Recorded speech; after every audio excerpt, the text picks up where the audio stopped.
magnetic tape, disk, printer, microphone, USB port, scanner etc. as well as the supporting units like control channel. यानी जो device management है आपका operating system पे, इसको हम लोग एज अ मैनेजमेंट के लिए जानते हैं कि मैनेज करता है किन चीज़ों को, इनपुट आउटपुट डिवाइसेस को, जितनी भी डिवाइसेस इनपुट आउटपुट से अटैच है उनको मैनेज करता है। जैसे कि कीबोर्ड हो गया, मैग्नेटिक टेप हो गया, डिस्क हो गया, प्रिंटर हो गया, माइक्रोफोन हो गया, यूएसबी पोर्ट्स हो गए, स्कैनर्स हो गए, इस तरीके की जितनी भी सपोर्टिंग डिवाइसेस हैं उनको मैनेज करने का काम किसके पास होता है? डिवाइस मैनेजमेंट के पास होता है। अब किस टेक्निक से लोग मैनेज करना पड़ता है, यानी टेक्निक क्या होती है डिवाइस मैनेजमेंट को? तो नॉर्मल सी टेक्निक क्या होती है, सपोज आपने कोई डिवाइस को अपने सिस्टम पे अटैच किया, अब उसको जब तक आप कंट्रोल नहीं दोगे, यानी कंट्रोल पैनल पे जाके जब तक उसको कंट्रोल नहीं दोगे या सेटिंग ऑप्शन पे जाके जब तक उसको ऑन नहीं करोगे तब तक वो मैनेज नहीं होगा या तब तक वो वर्क करना स्टार्ट नहीं करेगा। An operating system or the OS manage communication with the devices through their respective drivers, यानी ऑपरेटिंग सिस्टम जो कम्युनिकेट करता है डिवाइसेस से वो ड्राइवर्स की हेल्प से कम्युनिकेट करेगा, बिना ड्राइवर्स के वो वर्क नहीं करता है। The operating system component provided a uniform interface to access devices of very physical attribute for device management in the operating system, यानी जो भी ऑपरेटिंग सिस्टम के कंपोनेंट्स होते हैं वो क्या वर्क वन बाय वन एक एक डिवाइसेस को अटैच कर देते हैं, फिजिकली उस पर वर्क होता है और सारे ऑपरेशंस को कंज्यूम करते हैं। कैसे? 5 तरीके लिखे गए हैं या ये वो 5 ऑप्शंस लिखे हैं जैसे आप मैनेज करते हो डिवाइसेस को। पहला, keep track of all devices and the program which is responsible to perform this is called input output controller, यानी ऑपरेटिंग सिस्टम का काम क्या है, जितनी भी डिवाइसेस उससे अटैच हैं उन सबको मैनेज करना, उन सब की कंट्रोलिंग करना और उनको एक प्रॉपर वे में अरेंज करना। Second, monitoring the status of each device such as storage, drivers, printers and other peripheral devices, यानी मॉनिटरिंग करना किस चीज़ की, जो डिवाइसेस आपने अटैच कर रखी हैं, जो भी एक्सटर्नल डिवाइसेस अटैच कर रखी हैं, जो भी पेरिफेरल डिवाइसेस आपने अटैच कर रखी हैं उनका स्टेटस की इंफॉर्मेशन रखना। Third, enforcing present policies and taking a decision which process gets the device when and how and for how long, यानी एक पॉलिसी के अकॉर्डिंग डिवाइस को तब तक मैनेज करना जब तक उसकी ज़रूरत है। जैसे आपके सिस्टम पे अगर ज़रूरत होगी प्रिंटर की तो आप एक टाइम पीरियड तक प्रिंटर को अटैच करोगे, जब प्रिंटर का काम ओवर हो जाएगा प्रिंटर हटा दोगे अगर रेगुलर वर्क नहीं है। फॉर एग्जांपल आपके सिस्टम पे आपको फैक्स मशीन को अटैच करना है तो जब तक उसकी रिक्वायरमेंट होगी तब तक आप उसको अटैच करोगे, अन्यथा उसको हटा देंगे। वैसे ही अगर आपको मोबाइल फ़ोन पे OTG केबल की रिक्वायरमेंट होगी तब तक आप OTG केबल लगाओगे, अन्यथा उसको आप रिमूव कर दोगे। इसी पे डिपेंडेंट है आपका फोर्थ पॉइंट। फोर्थ पॉइंट क्या कहता है? Allocates and D allocates the devices in an efficient way, यानी जो भी प्रोसेस आप कर रहे हैं उनको प्रॉपर वे में एलोकेट करना या डी एलोकेट करना एक एफिशिएंट वे में। एफिशिएंट वे क्या होता है? जैसे हम लोग USB केबल को अपने लैपटॉप से अटैच करके फ़ोन पे कनेक्ट करते हैं तो कभी कभी लैपटॉप पे एक पॉपअप बॉक्स या मैसेज जनरेट होता है कि USB नॉट रिकॉग्नाइज्ड, यानी कहीं ना कहीं हमने उसको प्रॉपर वे में एलोकेशन नहीं दिया है। ठीक। और डी एलोकेशन क्या होता है? जब मैंने कोई टास्क कंप्लीट कर लिया है तो मैंने उस चीज़ को धीरे से निकाल दिया या प्रॉपर वे से हटा दिया है या उसको डीसेलेक्ट कर दिया है, वो क्या हो गया? डी एलोकेशन हो गया। एलोकेशन सभी को पता रहता है कैसे करते हैं। डी एलोकेशन दो मेथड पे वर्क करता है। पहला होता है प्रोसेस लेवल पे और दूसरा होता है जॉब लेवल पे। ठीक है। प्रोसेस लेवल क्या होता है? जब किसी चीज़ को आप एग्जीक्यूट कर रहे हो, जैसे ही वो टास्क एग्जीक्यूट हो जाए आपने तुरंत उसको रिमूव कर दिया, यानी टेम्परेरी बेसिस पे। ठीक। टेम्परेरी बेसिस यानी आपको फैक्स मशीन की रिक्वायरमेंट है तो आपने फैक्स मशीन को अटैच किया, वहाँ से सिग्नल पास किया, आपका टास्क एग्जीक्यूट हो गया, आपने उसको हटा दिया, ये टेम्परेरी बेसिस पे काम हो रहा है। एक आता है जॉब लेवल पे कि आपको प्रिंटर से 100 पेजेस निकालने हैं तो आपने जब प्रिंटर को अटैच किया, कमांड दी, जब आपके 100 पेजेस का टाइम कंप्लीट हो गया या आपके प्रिंटर से 5 सिस्टम कनेक्टेड हैं, जब वो टास्क पूरी तरीके से एग्जीक्यूट हो जाएगा तब आप उस चीज़ को परमानेंट उसको रिलीज कर दोगे उस डिवाइस को, यानी जैसे उसका टास्क वहाँ से कंप्लीट होगा वहाँ से हटा दोगे। या इसका दूसरा एग्जांपल ये ले सकते हैं, जब हम लोग को अपना मोबाइल फ़ोन चार्ज करना होता है तो हम लोग अपने चार्जर की यूएसबी केबल से फ़ोन को अटैच करते हैं और चार्जिंग पोर्ट से उसको सिग्नल पास होता है। जैसे ही मोबाइल फ़ोन हमारा पूरी तरीके से चार्ज हो जाता है, यानी 100% की कैपेसिटी आ जाती है, तो हम उसको वहाँ से रिमूव कर देते हैं। ऐसा तो नहीं कि हम परमानेंट उसको लगा के चलते रहें, या ऐसा भी नहीं कि पावर बैंक परमानेंट उसको यूज़ करते चलेंगे। जैसे ही हमारा फ़ोन चार्ज हो जाएगा हम उसको वहाँ से रिमूव कर देंगे। तो ये होता है आपका एलोकेशन और डी एलोकेशन वर्क पे, यानी डी एलोकेशन दो मेथड पे वर्क करता है। पहला होता है प्रोसेस लेवल पे और दूसरा होता है जॉब लेवल पे। ये लाइन आपकी यही लिखी हुई है, D allocating them at 2 levels, at the process level when IO command has been executed and the device is temporarily released, and at the job level when the job is finished and the device is permanently released. Okay, last point आता है optimises the performance of individual devices. यानी अगर आपके system पे जैसे like keyboard attach है, mouse attach है, ठीक है, प्रिंटर अटैच है, जॉयस्टिक अटैच है या पेन ड्राइव अटैच है, तो हर डिवाइस की इंडिविजुअल परफॉर्मेंस को टेक ओवर करना, यानी कौन सी डिवाइस की क्या रिक्वायरमेंट है या कौन सी डिवाइस कैसे वर्क कर रही है, उसकी सारी परफॉर्मेंस को इंडिविजुअली कैप्चर करना। नेक्स्ट आता है टाइप्स ऑफ डिवाइसेस, यानी डिवाइसेस कितने टाइप्स की होती हैं। डिवाइसेस बेसिकली 3 तरीके की होती हैं आपकी, या 3 कैटेगरी में डिवाइड की गई हैं। पहला होता है डेडिकेटेड, दूसरा होता है शेयर और तीसरा होता है वर्चुअल। तो कोई मुझे बताएगा कि तीनों का मतलब क्या होता है, डेडिकेटेड, शेयर और वर्चुअल का?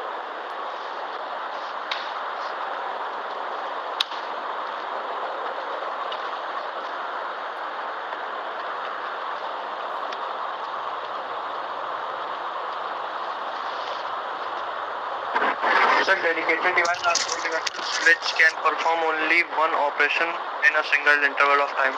जैसे सिर्फ प्रिंटर का वर्क जो डिवाइस जिस काम के लिए बनी है सिर्फ उतना ही काम करेगी, एक्स्ट्रा कुछ नहीं करेगी।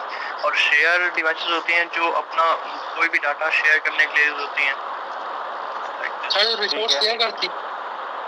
ठीक है, और वर्चुअल क्या होती हैं? वर्चुअल डिवाइसेस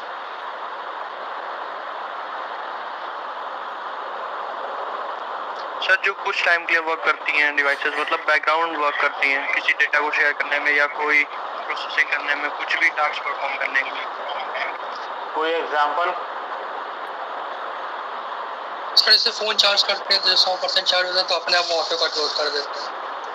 ठीक है, चलो पहला टॉपिक क्या है, डेडिकेटेड। जैसे आप लोगों ने आंसर दिया कि पर्टिकुलर किसी स्पेसिफिक टाइम कंज्यूमिंग के लिए डेडिकेटेड का यूज़ करते हैं। शेयर क्या होता है कि कुछ सिस्टम से हमें कई चीज़ें शेयर करनी होती हैं, वर्चुअल या कुछ टाइम पीरियड के लिए वर्क करती हैं। तो डेडिकेटेड क्या होता है, जैसे आपने जो आंसर दिया बिल्कुल करेक्ट दिया कि हमें किसी स्पेसिफिक टास्क के लिए जो अपॉइंट की गई है, जैसे ड्राइवर्स हो गए या प्लॉटर्स हो गए या प्रिंटर्स हो गए, ये क्या पर्टिकुलर है, स्पेसिफिक टास्क के लिए अपॉइंट किए गए, तो इनको क्या बोलते हैं, डेडिकेटेड डिवाइसेस। ठीक है, such type of devices in the device management and operating system are dedicated और assigned to only one job at a time until that job release them. यानी डेडिकेटेड डिवाइसेस ऑपरेटिंग सिस्टम में तब तक work करती रहती हैं जब तक वो अपना टास्क को पूरी तरीके से कंज्यूम ना कर लें या ऑपरेट ना कर लें। Devices like printer, tape driver, plotter etcetera, ये इसके कुछ एग्जांपल्स दिए गए हैं। ये डेडिकेटेड डिवाइसेस के कुछ नाम्स हैं, just like a printer, plotter and tape drivers. Demand such allocation scheme since it would be awkward if several users share them at the same point of time. The disadvantages of such kind of devices, the inefficiency resulting from the allocation of the devices to a single user for the entire duration of job execution, even though the device is not put to use 100% of that time. यानी अगर आप इन्हीं devices को share devices के रूप में work करोगे तो प्रॉपर वर्क करेंगी। इंटरनेट कैफे में प्रिंटर तो एक ही होता है, सिस्टम 5 लगे हुए हैं, 5 सिस्टम के लिए 5 प्रिंटर नहीं होगा। आपने क्या पांचों सिस्टम को उस प्रिंटर से अटैच कर दिया, आप 1 बाय 1 करके जो यूजर अपने सिस्टम से इंस्ट्रक्शन दे रहा है तो प्रिंटर उसके इंस्ट्रक्शन को फॉलो करके प्रिंट आउट निकालता जा रहा है। ठीक है, तो ये था आपका डेडिकेटेड डिवाइसेस। अगर इसी को हम शेयर से कंपेयर करेंगे तो कंपेयर करना गलत नहीं होगा, क्योंकि प्रिंटर भी आपका शेयर डिवाइसेस और डेडिकेटेड डिवाइसेस दोनों के लिए वर्क करता है। ठीक, अब बात करते हैं वर्चुअल की। These devices are the combination of the first two types and they are dedicated devices which are transformed into shared devices. यानी दोनों का कॉम्बिनेशन क्या है? वर्चुअल डिवाइसेस, यानी डेडिकेटेड और share, dedicated plus share equals to virtual devices का combination है ये। एग्जाम्पल क्या दिया हुआ है? A printer converted into a shareable devices via spooling program which reroutes all the print request to a disk. A print job is not sent straight to the printer. Instead, it goes to the disk, that means spool, until it is fully prepared with all the necessary sequences and formatting. Then it goes to the printers. This technique can transform one printer into several virtual printers, which leads to better performance and use. यानी मैंने अभी क्या बोला कि एक printer है, 5 system attach है, तो वर्चुअली तो वर्क कर रहे हैं भाई, आपने शेयर की हेल्प से उसको ट्रांसफर किया। यानी अगर आप अपने घर पे यूज कर रहे हो, यानी आपका पर्सनल लैपटॉप है, पर्सनल प्रिंटर है, दैट मीन्स वो डेडिकेटेड के रूप में काम करेगा।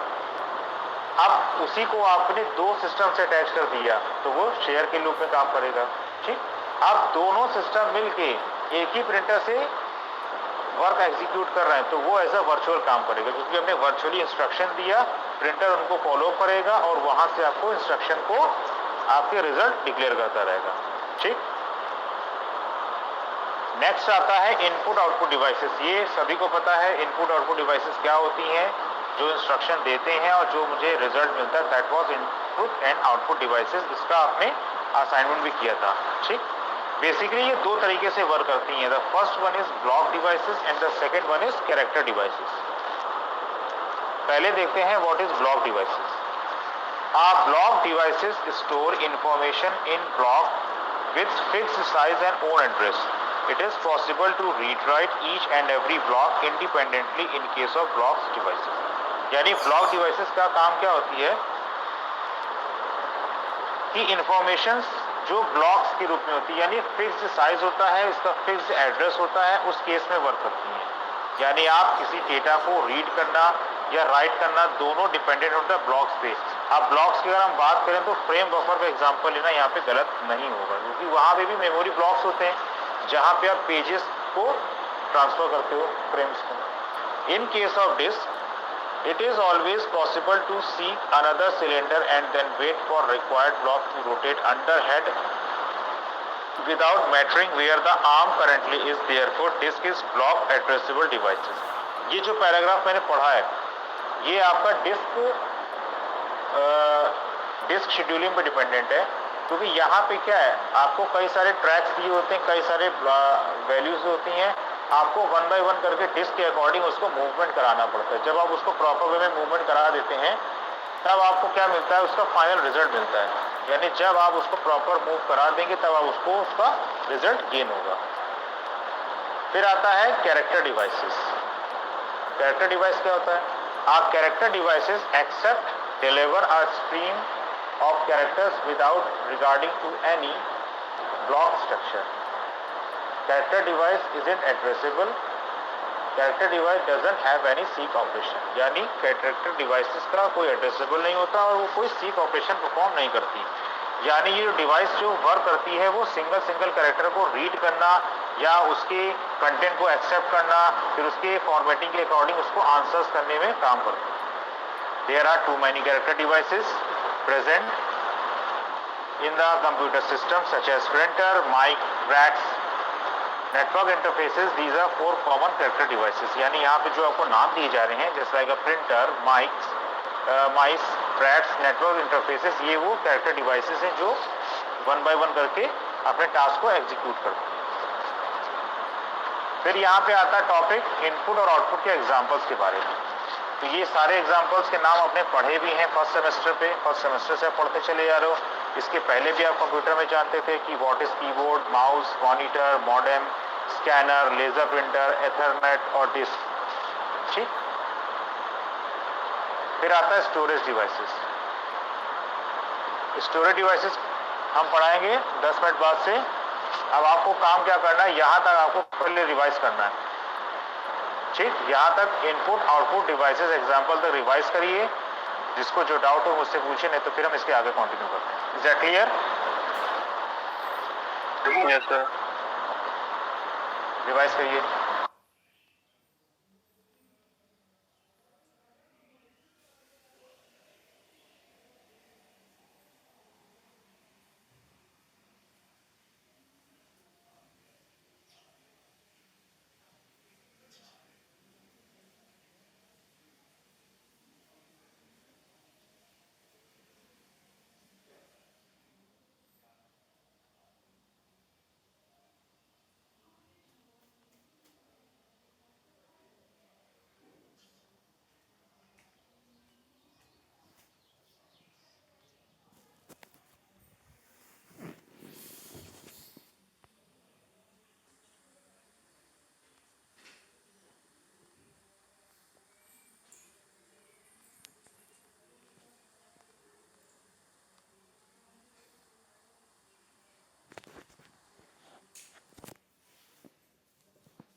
पहले मैंने पढ़ने को बोला, अटेंडेंस नहीं बोली है।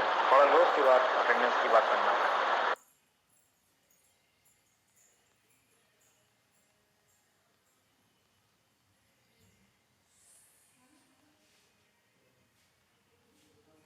सर आपकी स्क्रीन शेयरिंग ऑफ हो गई। तो बेटा कंटेंट तो आपके पास है, आप उससे पढ़ो। Okay sir. पढ़ लीजिए, मुझे बता दीजिएगा, फिर स्टार्ट करेंगे।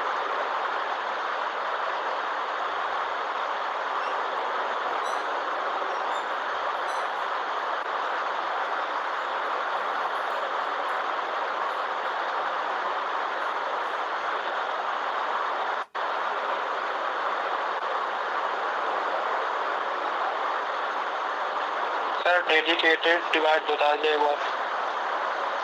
Dedicated devices, yes sir. Dedicated devices का मीन्स होता है जिसके पर्टिकुलर किसी टास्क को ऑपरेट करना, किसी एक स्पेसिफिक टास्क को ऑपरेट करना। That was dedicated devices, just like a printer. जैसे आप अपने घर पे आपका प्रिंटर होगा तो सिर्फ उस पर ही आपका पर्सनल वर्क होगा, दैट वाज डेडिकेटेड। ठीक है, okay sir.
Sir character device थोड़ा सा डिफाइन करते हैं। कैरेक्टर डिवाइसेस, एक सेकेंड। कैरेक्टर डिवाइसेस बेसिकली आप जो भी कैरेक्टर इनपुट देते हो, ठीक है, उसको एक्सेप्ट करना और उसके कंटेंट को डिलीवर करना, यानी स्ट्रीम बाय स्ट्रीम उसके एक एक कैरेक्टर को एक्सेप्ट करना। जैसे आप लेज़र प्रिंटर का यूज़ करते हो, ठीक है, नेटवर्क इंटरफेसेस करते हो, तो जो भी आप इनपुट देते हो उन सारे चीज़ों को वन बाय वन करके कैरेक्टर के रूप में एक्सेप्ट करना, दैट वाज कैरेक्टर डिवाइसेस होता है। Okay Abhishek? Yes sir.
Two types of storage devices, the first one is volatile and the second one is non volatile. दोनों में डिफरेंस क्या है? सर वॉलेटाइल में जो मतलब इनपुट डेटा किया जाता है वो सिर्फ तभी तक रहता है जब तक कि सिस्टम ऑन रहता है। जब सिस्टम स्विच ऑफ होने के बाद वो रिमूव हो जाता है। लेकिन नॉन वॉलेटाइल में जितने भी जो डेटा इनपुट हुए होते हैं या स्टोर हुए होते हैं वो आपके सिस्टम क्लोज होने के बावजूद रहते हैं, तो जो कि मोस्टली ये सेकेंडरी मेमोरी स्टोर होते हैं परमानेंट मेमोरी की तरह। ठीक है, और कोई आंसर देगा?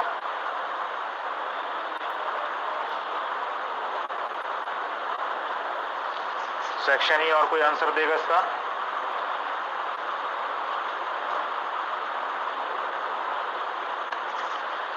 जैसा कि अभिषेक ने बोला कि क्या होता है कि जब तक डिवाइस में पावर है, यानी जब तक आपको पावर सप्लाई आ रही तब तक कंटेंट होल्ड रहता है। जैसे पावर ऑफ होता है वो कंटेंट रिमूव हो जाता है। बट नॉन वोलेटाइल ऐसा नहीं होता है। अगर पावर रिमूव हो गया तो वो कंटेंट को तब तक होल्ड रखेगा जब तक पावर रिमूव है उस स्टोरेज से या उस कैपेसिटी से या उस ऑपरेशन से, ठीक। That was volatile and non volatile.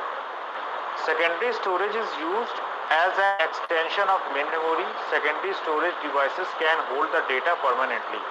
यानी secondary storage as a extension के रूप में यूज होता है मेन मेमोरी के लिए, और सेकेंडरी स्टोरेज क्या करता है, डेटा को होल्ड करता है just like a permanent memory की तरह, परमानेंटली वो होल्ड करता है। Storage devices consist of registers, cache, main memory, electronic disk, magnetic disk, optical disk, magnetic tapes. यानी जितनी भी स्टोरेज डिवाइसेस वो कंसिस्ट किसको करेंगी, रजिस्टर्स को, कैशे को, मेन मेमोरी को, इलेक्ट्रॉनिक डिस्क की बात कर लें, मैग्नेटिक डिस्क की बात कर लें या ऑप्टिकल डिस्क की बात कर लें, इन सबको कंसिस्ट करती है। Each storage system provides the basic system of storing a datum, that was data, and of holding the datum until it is retrieved at a later time. All the storage devices differ in speed, cost, size and volatility. The most common secondary storage devices is a magnetic disk which provides storage for both programs and data. यानी जितनी भी storage devices होती हैं वो हर devices अपनी speed पे, अपनी cost पे, अपने साइज पे डिपेंडेंट होती है। यानी सबकी कैपेसिटी अलग होती है, सबके डेटा को स्टोर करने का तरीका अलग होता है, सबके प्रोग्राम को मैनेज करने का तरीका अलग होता है। जैसा भी आपने बोला, देखा ना कि स्टोरेज डिवाइसेस कैसे क्या किसको कंसिस्ट करती है, वो छोटा सा एक फिगर आपके सामने दिख रहा होगा। Register, cache, main memory, electronic disk, magnetic disk, optical disk और मैग्नेटिक टेप्स पे डिपेंडेंट होती हैं सारी स्टोरेज डिवाइसेस, और ये अपने अपने साइज पे, अपनी कॉस्ट पे, अपनी वैरायटी पे डिपेंडेंट होती हैं। This is the hierarchy all the storage devices and are arrange according to speed and cost. यानी ये जो हायरार्की आपके सामने बनी हुई है, ये हायरार्की अरेंज की गई है उसके स्पीड पे और कॉस्ट पे डिपेंडेंट होकर। Higher level are expensive but they are fast. जितना हायर लेवल होगा वो उतना एक्सपेंसिव होगा, मगर as compare to lower level वो थोड़ा फास्ट भी होगा।